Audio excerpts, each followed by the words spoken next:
Hello, sellers. It's Kathy, and I love to be selling. Come on in. We are going to handle such an awesome topic today, which is how for smaller sellers, I have my weights for the smaller sellers to compete with the bigger sellers. So, how do you do this? How can the smaller sellers compete with the bigger sellers and win on eBay? It's not just a matter of competing. How do the smaller sellers compete with the bigger sellers and win on eBay? And I'm talking about this because I saw a post in a Facebook group saying, oh, eBay favors the big sellers. It's always about the big sellers. eBay doesn't care about smaller sellers. It's all about the bigger sellers. And if you're competing, you're going to lose, yada, yada, yada, yada, yada. You can tell where I'm going on this, right? So yes, larger sellers do have some advantages. Typically, they're going to have a lot more listings up with you. They have a team, they have a staff, they have warehouses. Typically, larger sellers are multi-channel, so they're going to be on more places than just eBay. But as a smaller seller, you have something that the really large sellers don't have. And that is you are very, very, very nimble, and you can absolutely compete against the big sellers and win. And by winning, I mean that you can get your sales, you can have a profitable business. Just because you're in a category that has a lot of large sellers does not mean that you cannot profit, that you cannot sell, that you cannot rank and search, and that you cannot do well. And we're going to talk about it. So a big part of winning as a smaller seller is the dexterity you have, which is you're able to pivot, you're able to move a lot quicker and a lot faster than a larger seller because, and this is what I'm going to be addressing, you do not have the overhead that the larger seller has. You do not have the warehouse, the multiple warehouses, the multiple employees. You do not have the large invoices coming in for the inventory that you're sourcing, okay? You're on a smaller scale, but that doesn't mean that you can't make really great profits. And this is what I wanted to talk about, which is your overhead as an eBay seller and using the space that you do have, okay? So whatever that is, and we're going to talk about it, to the best of your ability, right? So that you're making the most money you can from your eBay sales. And this is something a lot of people don't talk about. They'll talk about sourcing, very important. They talk about your inventory. They'll talk about, and in sourcing, the different places you can go to, different inventory you can source. But a lot of sellers don't talk about your physical layout. And what you do with your physical space can make you or break you as an eBay seller. If you listen to shows like Shark Tank, which I love to do, one thing that you'll listen when they start talking is what are their fixed expenses, okay? And they're going to be different for everybody. So what are your fixed expenses? And I bring this up. So before you expand to a warehouse or have a shed on your yard that you're going to get, like a she shed or something that you're going to be putting your inventory in, what you want to take a look at is to maximize the space that you have. And I'm speaking from experience. So early on in my eBay selling, and I've been selling over 15 years, and those of you that listen to me on my Facebook business page, I love to be selling. Thank you, thank you. And those of you on YouTube, please be sure to hit subscribe. I thank you for listening to me on my YouTube channel. I love to be selling. And all of you that listen to my podcast, I love to be selling and download it. Thank you, thank you. But early on in my eBay selling, so maybe 3 or 4 years into selling, there was a lot of push about getting a separate space, that you weren't really an eBay seller or professional seller or business seller unless you had a separate space. And not a garage, not a basement, like a shed on your yard, or that you would go into a warehouse, or that you would have a storage unit and have multiple storage units. And if you do that, that's fine. The information I'm going to give you is going to help you maximize those spaces. But there was really a push and really sort of a snobism. I'm going to say this nicely. You weren't a real seller, professional seller, unless you were expanding into these other spaces. So I thought, well, let's do it. Let's try it. I'm all for trying things and experimenting. I had the money. I live in New York City. So I looked for storage units because living in New York City, I don't have a basement. I don't have an attic. I can't put up a she shed. I did think about renting another apartment and putting all my stock there, but not a good idea. I live in Manhattan. The rents are very expensive. So I looked at storage units. I said, well, I could do storage units. This is doable. Because I'm in Manhattan, there are a lot of storage units because people don't have all the storage space they need in their homes for their stuff. And I got a good deal, a good location. It was a 20-minute walk to the storage unit and a 20-minute walk back. So to drop things off, pick things up would basically have been 40 minutes round trip. And I did this. I did this for about a year. And then I looked at my home and I thought, 40 minutes a day. And this is what I want you to think about. And certainly walking to your shed on your property is probably 5 or 10 minutes, right? But if it's an off-site location, so you're going to a storage unit, you're going to a warehouse, and you might be a warehouse that you share with people, but you're going to another physical location for your things, you need to factor in the time. Time is an eBay seller's most precious resource. There's only 24 hours in the day, no matter who you are. And I started to think, yes, it's great having this stuff in my storage unit. And I actually started thinking about getting a bigger storage unit. But it's sucking up 40 minutes a day, my doing this. What can I do about this? So I looked at our apartment, and I did this with my husband, who's very good at visualizing space. So this kind of thing helps to have somebody else with you to sort of help you think. And if you don't have somebody physically with you, a friend or relative, that you can bounce ideas around, take pictures and then share it with your friends online and get their input. But we looked at our home and we looked at my home office, which is a separate room. I do have an entire room that is my home office. And we looked at how can I configure my space so that I can fit more stuff into my space and get it out of the storage unit. And that's what we did. It was about a 6-month process of literally, I have bay windows. So in my bay windows, we put shelves and we chose what we were going to store on those shelves. 2 walls, one wall's got closets in it. So the 2 walls without closets, we did shelving basically from eye level on higher. Okay. Things went there. Then the other wall, it was actually Home Depot, but certainly any good hardware store, the metal shelving, and put that in. And plus it was adjustable, so I could adjust it to what I needed. And I looked at it. For me, that worked. I store, and everybody's different. I do encourage you to store your inventory off the floor, just in case there's any moisture or anything that gets there, particularly if it's something like a basement where you could get some flooding. You want everything off the floor. You don't want inventory on the floor. I'm in the 3rd floor in a building, so that's not an issue, but just factor that in. So I store things on the shelves. There's 2 different ways. One, and these are smaller, but I just wanted to show you. So one is clear boxes, and they come in all different kinds of sizes. You can often get them when you're at yard sales and thrift stores.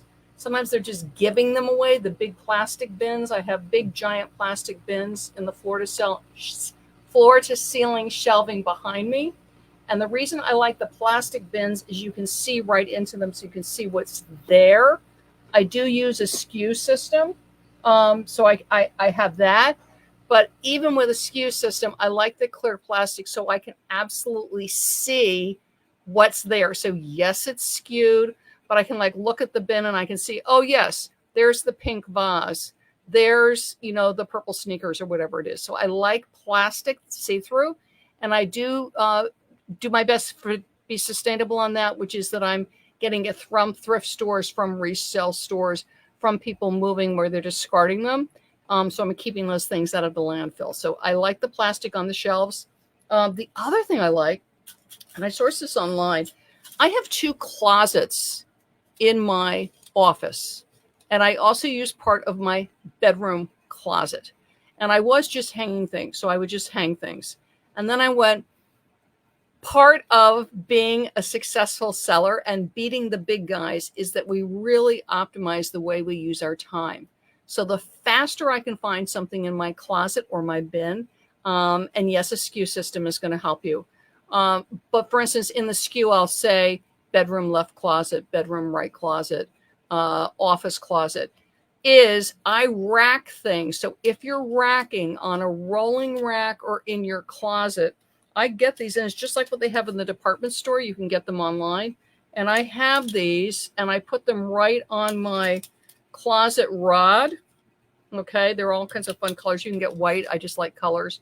And then it came with a little marker, but you can use any markers. And I mark the size. So I know it's 8, 9, it's 8, 10, 12, small, medium, large, however it's stuff size that you're racking. This is good for clothing, okay? Coats, jackets, things that are just better hung. I'll do it on my higher end clothing that I would like to keep the wrinkles down to a minimum.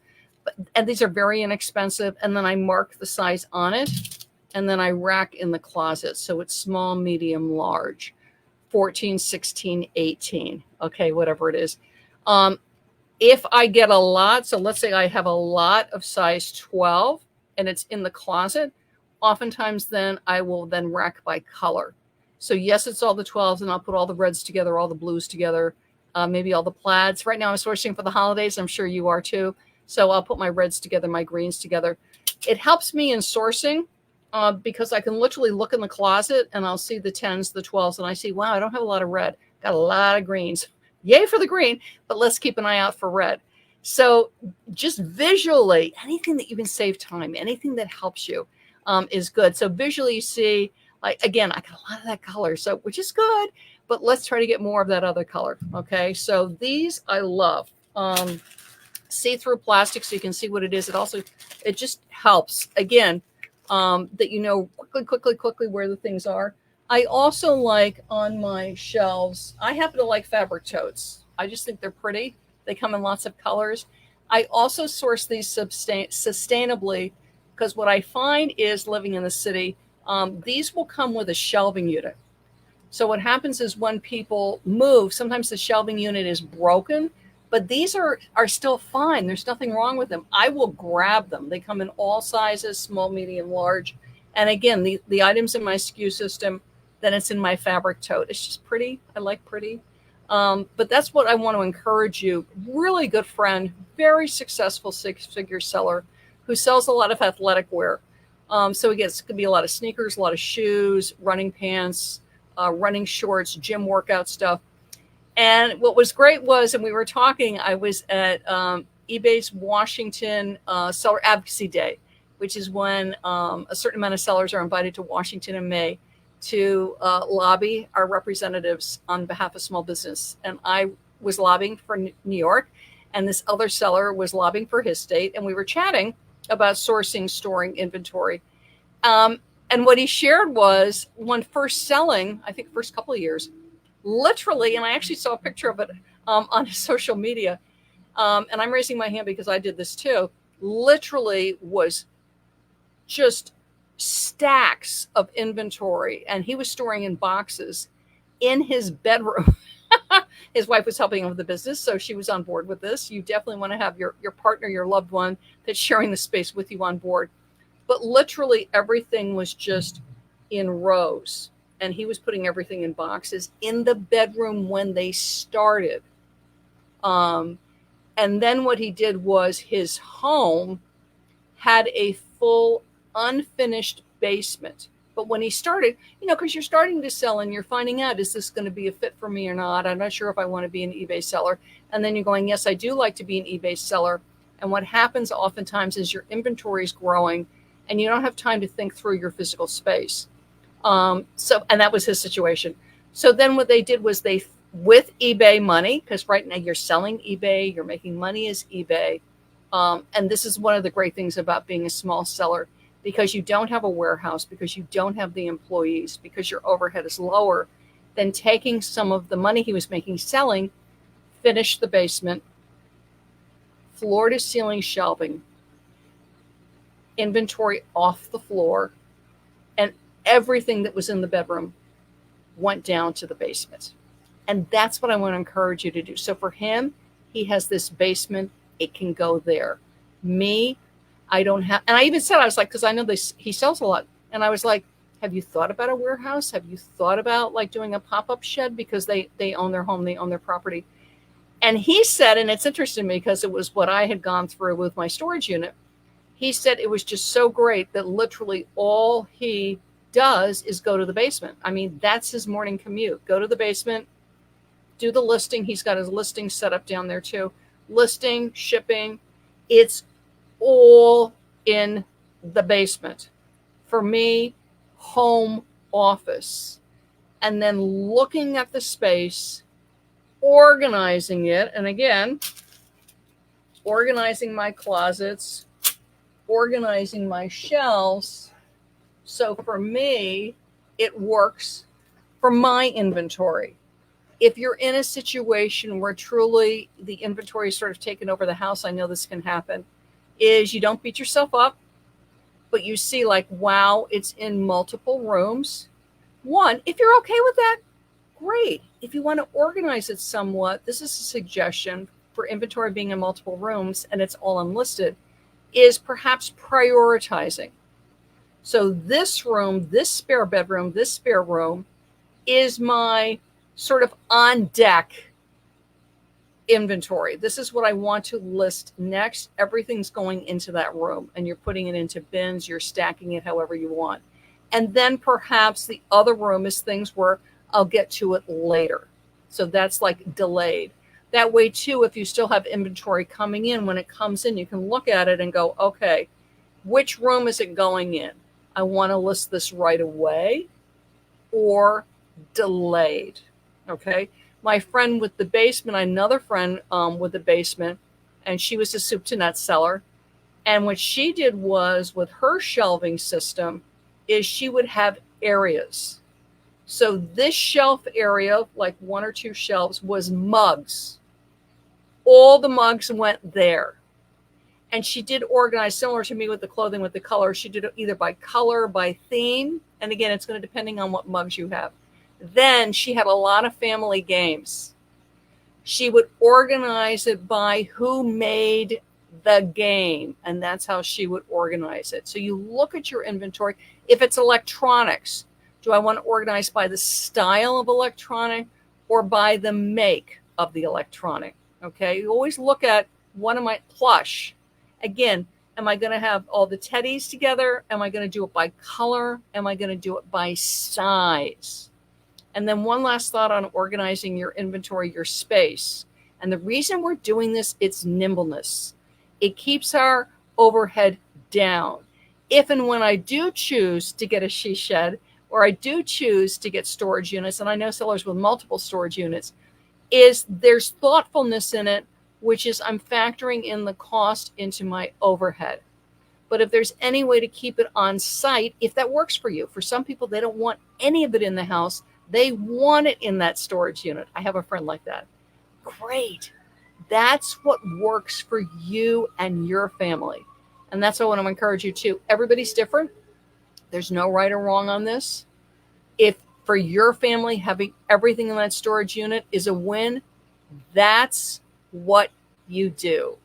For me, having it all in my eBay room is a win for me. It saves me 40 minutes a day, which for me is huge. Okay. So think it through.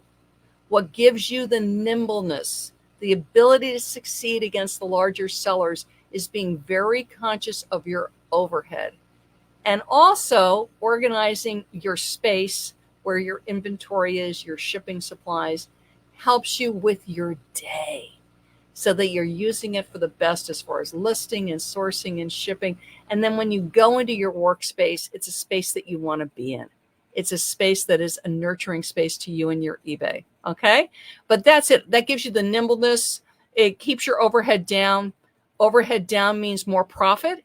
More profit means you're getting to buy more inventory or taking a family vacation that matters to you, reinvesting it in your home, putting it in your pocket, paying yourself, doing what you want with your money, but being very thoughtful when you're getting into storage units, when you're getting into warehouses, when you're getting into she sheds, is that you're doing it because it's the right choice for you and your business and your family, and not out of, well, I'm not really a seller unless I have the storage unit, because all these other people that I follow have storage units. Great. It works for them.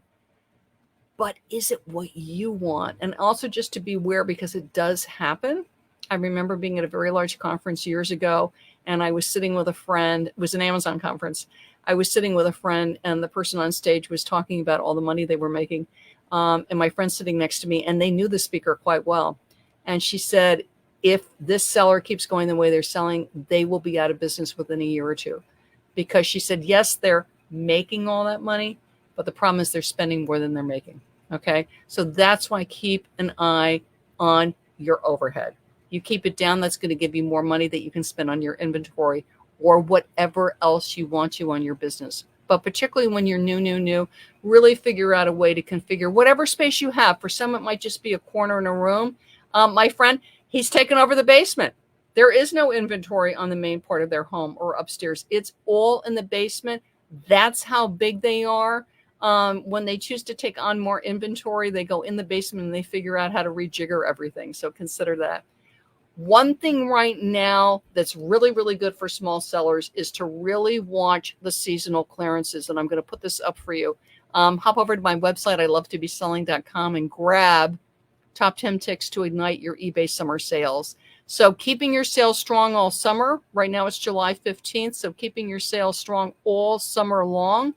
But also part of igniting your summer sales is to keep an eye out for all the great summer clearance that's going on right now, so that you can source now and keep selling all year round. Because the great thing about eBay is spring and summer sells year round. Just like Christmas sells year round, spring and summer sells year round. And if your sales are a little bit sluggish right now, grab my tips. They will absolutely help you. I've had such great feedback from people. Jen was just telling me, she's like, oh, these tips, they're so helpful. They're really, really, really helping my sales. And I'm going, I am so glad. So grab that, look at your space. And also, you don't need to rejigger your space in 1 hour, 2 hours. When I did the move, when I was in the storage unit and moved back to everything back in my home, it was several months. But I knew it was the right thing for me. It was going to lower my overhead. And the biggest gift, put more hours back in my day. So enjoy my top tips. Let's get your sales going, ignite your sales, and enjoy your inventory space, whatever works for you. But think it through and make sure it's the right choices for you and your selling. I'm Kathy, and I love to be selling. Bye-bye, everybody.